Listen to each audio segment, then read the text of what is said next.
The massive Imperial flagship Eternal Dawn emerged from hyperspace like a steel mountain against the stars. Its polished hull stretched for 12 kilometers, bristling with weapons that could shatter planets. At its command center, Grand Admiral Vale stood with perfect posture, his decorated uniform reflecting the soft blue glow of tactical displays. Primitive human vessels detected near the asteroid belt.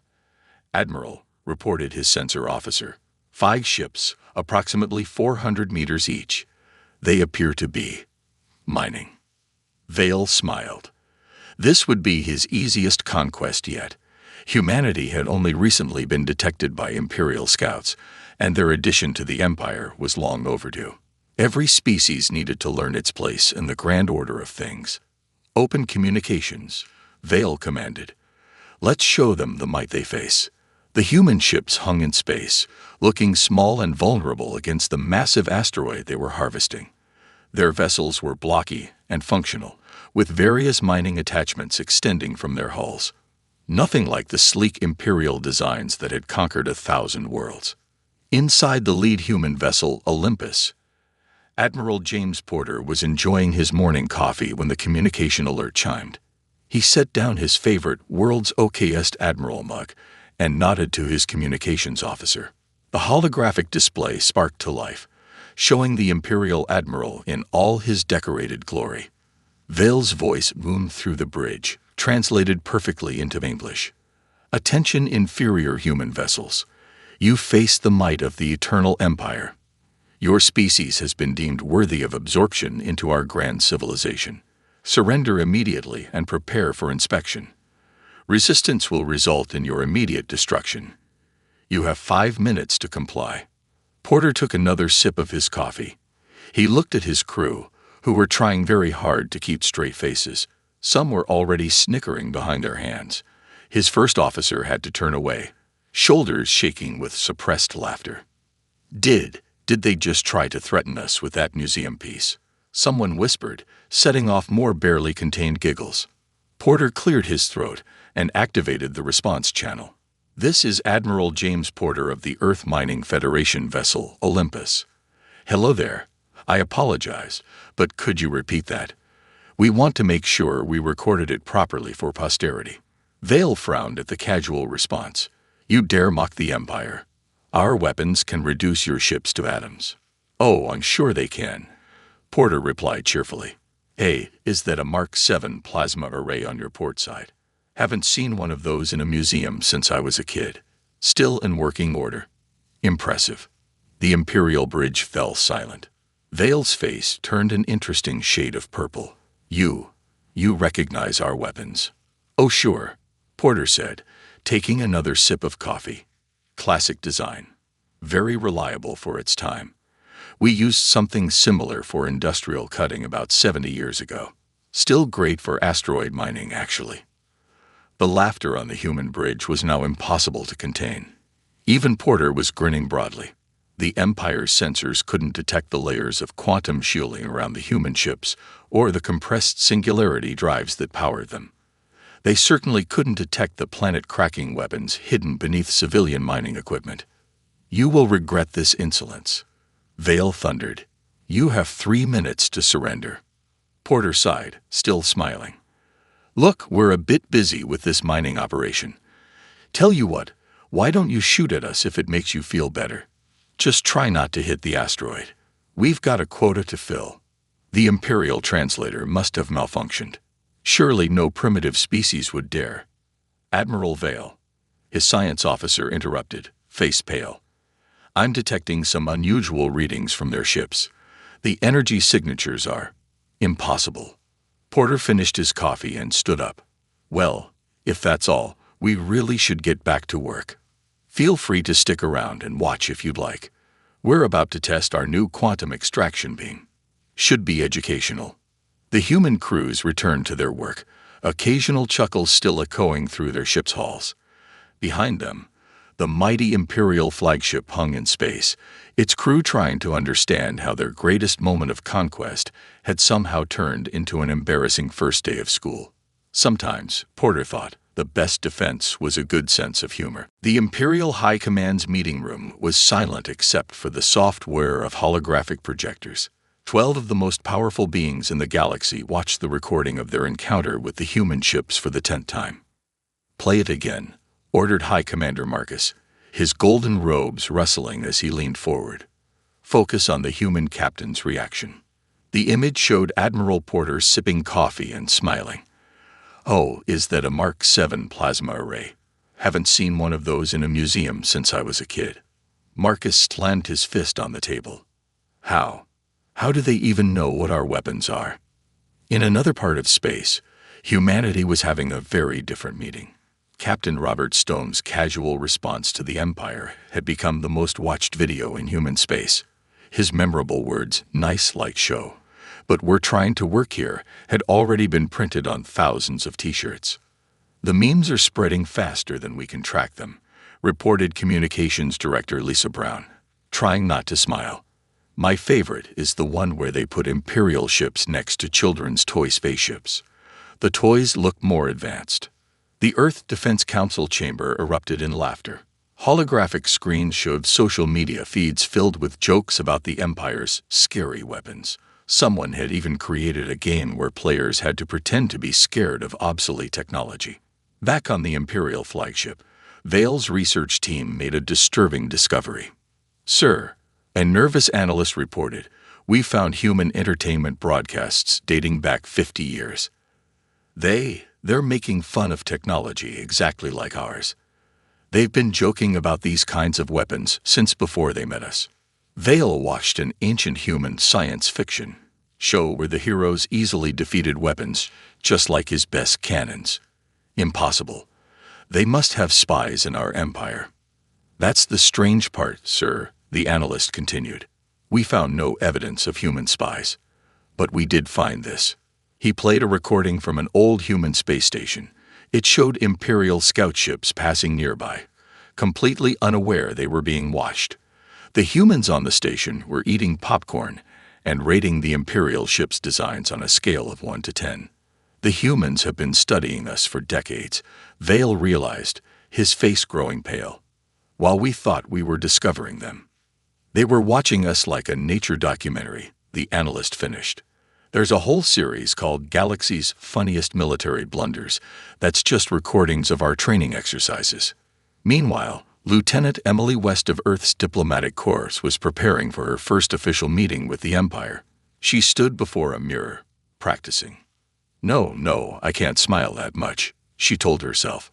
"Remember what happened to Jim when he couldn't stop laughing during the Centauri trade talks?" Her computer chimed with a new message. The Empire was demanding an explanation for humanity's behavior. They attached detailed scans of human ships, hoping to prove the humans were lying about their technology.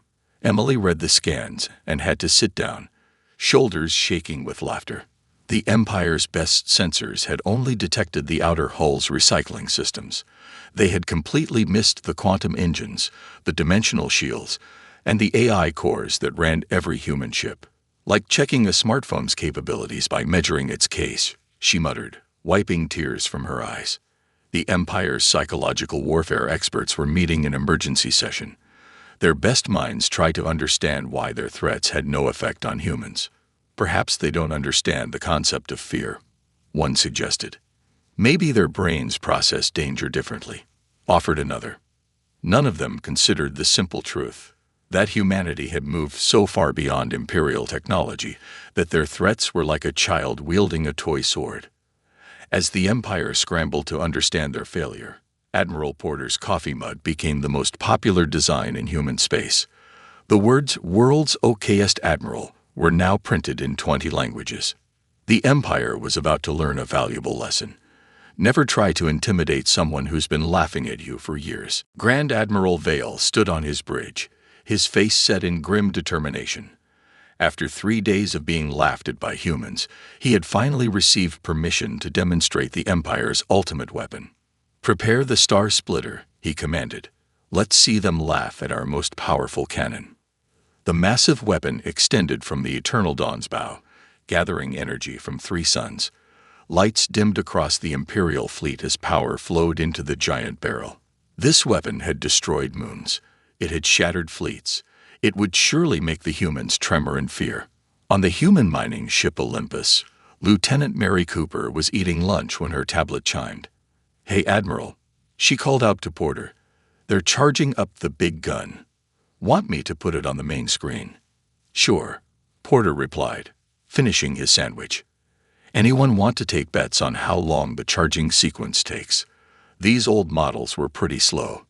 The crew gathered around, many holding phones to record the moment. Some had even brought snacks. The Imperial weapon continued charging, its glow becoming brighter than a sun. Vale's smile grew wider. "Now they will learn respect," he whispered. A message popped up on his screen. The humans were broadcasting something to his ship. He opened the transmission, expecting pleas for mercy. Instead, his bridge was filled with scenes from ancient human movies. Each clip showed weapons exactly like his star splitter, some from entertainment made over a century ago. In every scene, the heroes easily defeated or dodged such weapons. Are they using our most feared weapon as entertainment?" Vale's first officer asked in disbelief. The star splitter reached full power. Vale straightened his uniform. "Fire," he commanded. A beam of pure destruction, hot enough to melt planets, shot toward the human mining fleet. This was the moment that would finally silence their laughter. The beam hit the lead human ship and splashed off an invisible shield like water hitting a window. "Hey," Lieutenant Cooper called out, not looking up from her lunch. "I think they just shot at us." "Did anyone feel anything?" "Nah," replied another crew member. "The old Mark III shields didn't even flicker." "Should we tell them?" Porter sighed and pressed the communication button. "Imperial vessel Eternal Dawn.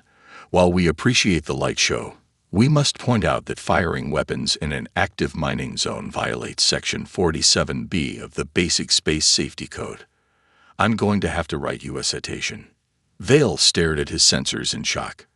Not only had their greatest weapon failed to damage the human ships, but now they were being given a safety violation. "Also," Porter continued, "your weapon's efficiency rating is only 12%. You're wasting a lot of energy there. If you'd like, we can recommend some good engineers to help you upgrade to something more environmentally friendly." The human crews had already started sharing videos of the attack. Someone added cartoon sound effects to the beam bouncing off their shields. Another person set it to classical music. Lieutenant Cooper sent a personal message to the Imperial flagship. "Cute light show. Reminds me of the laser pointer my cat plays with." Vale received a priority message from Imperial High Command. They had detected the weapon's use and demanded an explanation. He didn't know how to tell them that their ultimate weapon had just become a source of entertainment for human social media. "Sir," his sensor officer reported quietly, "I'm detecting some unusual readings from the human ships. It seems they're using our weapon's energy to power their coffee makers." In the Olympus's break room, Porter poured himself a fresh cup of coffee, made with recycled energy from the Imperial attack. "You know," he said to his crew, "we should thank them. The coffee tastes better when it's brewed with converted weapon energy." The Empire's most terrifying weapon had failed to destroy the humans. Instead, it had made their beverages more enjoyable. Somewhere in human space, a new T-shirt design appeared.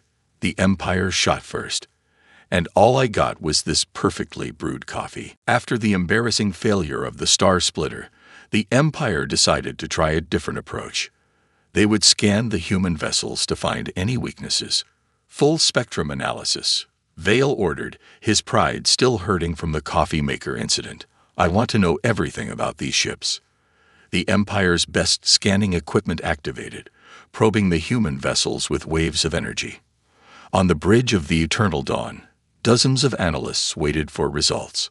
Inside the human ship Olympus, the crew's eye assistant, Bob, spoke up. "Excuse me, Admiral Porter, but someone is scanning us with primitive technology. Should I help them out?" Porter looked up from his crossword puzzle. "Why not? Give them a peek at the basic stuff.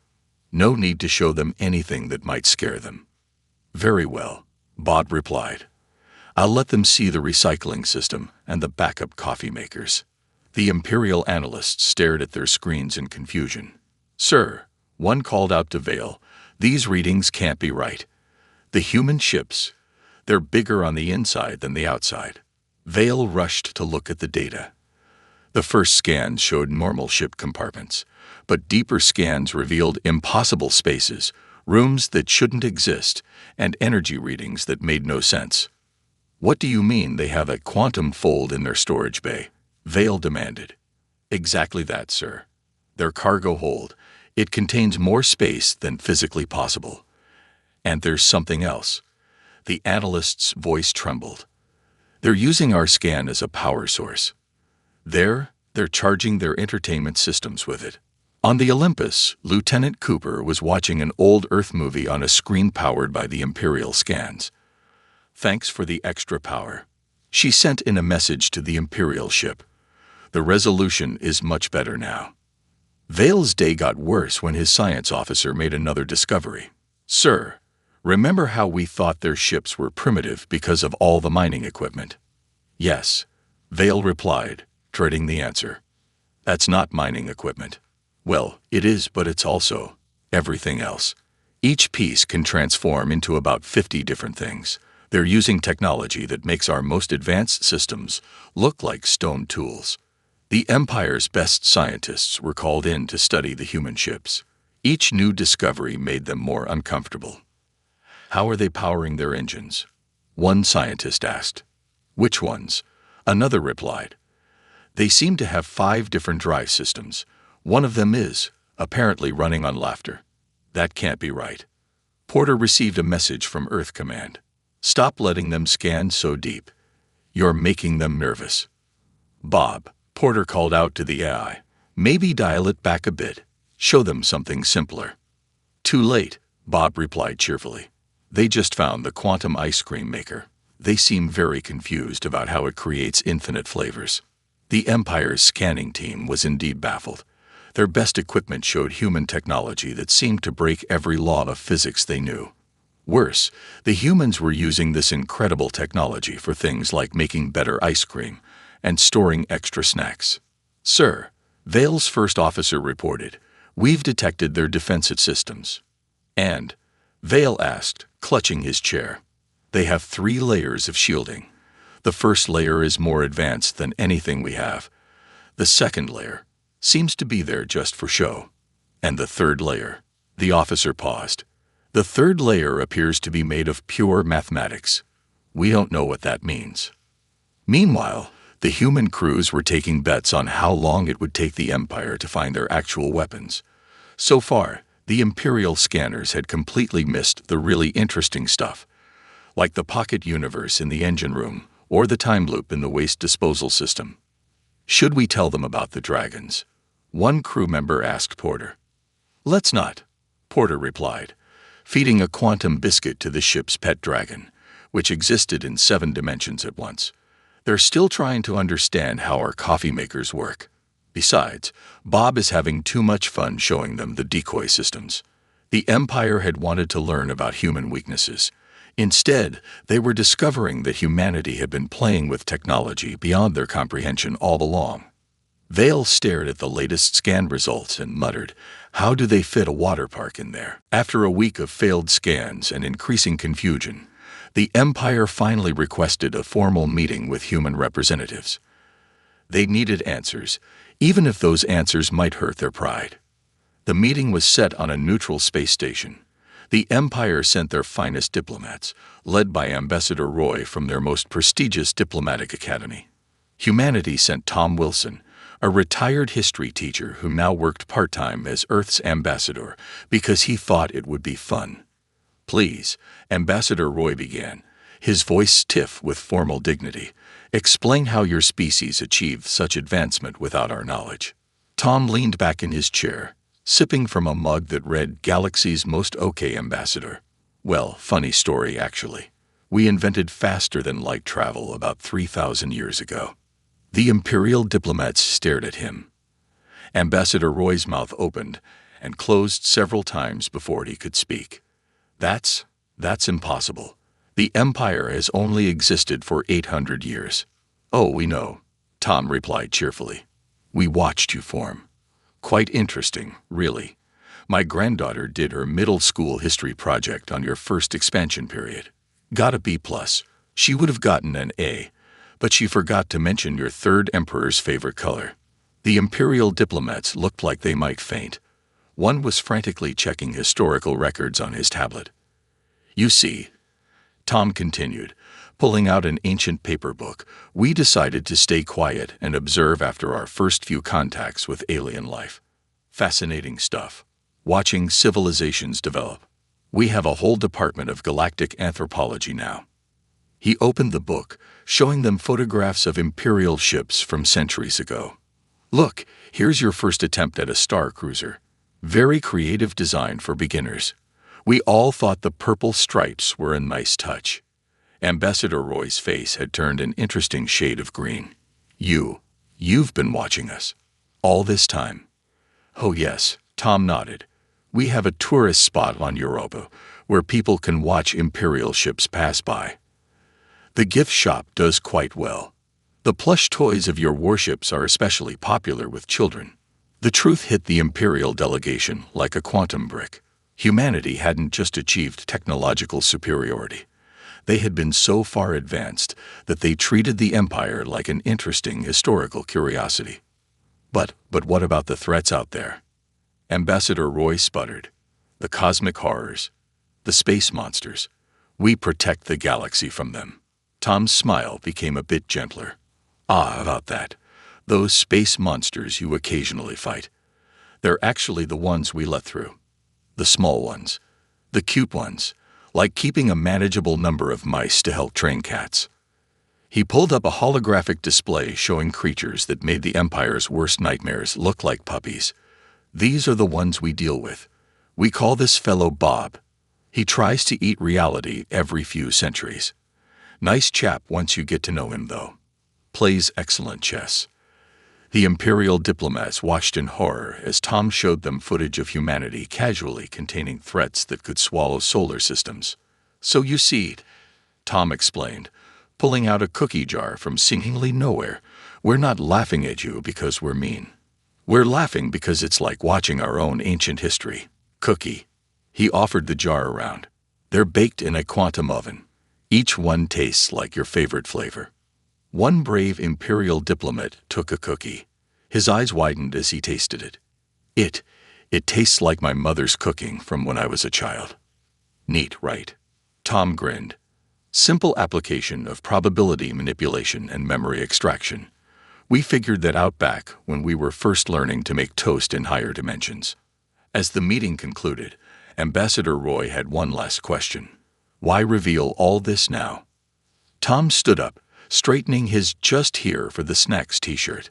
Because it's time for the galaxy to move forward. Also, our Department of Galactic Development thought it would be good for your cultural growth. And honestly, maintaining our primitive species disguise was getting tiring. Do you know how hard it is to pretend our ships don't run on laughter? The Empire had come seeking answers.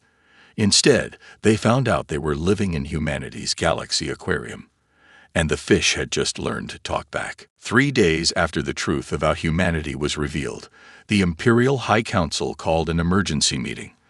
Their entire civilization's status was at stake, and they needed to find a way to maintain their dignity. High Commander Marcus stood before the council, sweating slightly in his ceremonial robes. We must offer them an alliance, he declared. A generous one, before other species realize what's happening. Meanwhile, in the human diplomatic office on Earth, Ambassador Tom Wilson was playing holographic solitaire while floating a few inches above his chair. How generous do you think they'll try to be? He asked his AI assistant. Based on imperial psychological patterns, the AI replied, they'll offer us exactly 23.7% more than they've ever offered anyone else. They'll also throw in 3 symbolic systems and their priceless collection of ancient technology. Tom chuckled. You mean the collection they bought from that human antiques dealer last year?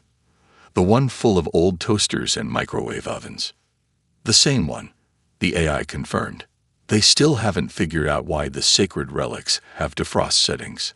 The Empire's delegation arrived right on schedule in their grandest diplomatic vessel. They had spent hours practicing their most impressive entrance. The ship's doors opened with a majestic whoosh, releasing perfectly timed clouds of dramatic smoke. Tom watched them while eating a sandwich that existed in 3 time periods simultaneously. "Should we tell them their smoke machine is from a human Halloween store?" he whispered to his assistant. "Let them have this one," the AI replied kindly. Ambassador Roy stepped forward with practiced grace. "Noble representatives of Earth," he began, his voice echoing through the chamber. "The Eternal Empire wishes to extend its most generous offer of alliance." "Oh, good," Tom said, wiping future crumbs from his present shirt. "We were hoping you'd want to be friends. Much better than this whole surrender or die business." The Imperial delegation launched into their carefully prepared speech, complete with holographic displays of their territory and resources. They offered protection, trade rights, and access to their advanced technology. And of course, Ambassador Roy concluded triumphantly, "We would share our military might to defend your worlds." There was a moment of awkward silence. "That's very kind," Tom replied diplomatically, "but I should mention that we turned Jupiter into a sentient defense system last Tuesday. It keeps asking for crossword puzzles to solve between defending the solar system." The Imperial delegates blinked in confusion. You weaponized a gas giant." "Not weaponized," Tom corrected. "We just gave it consciousness and a subscription to several puzzle magazines.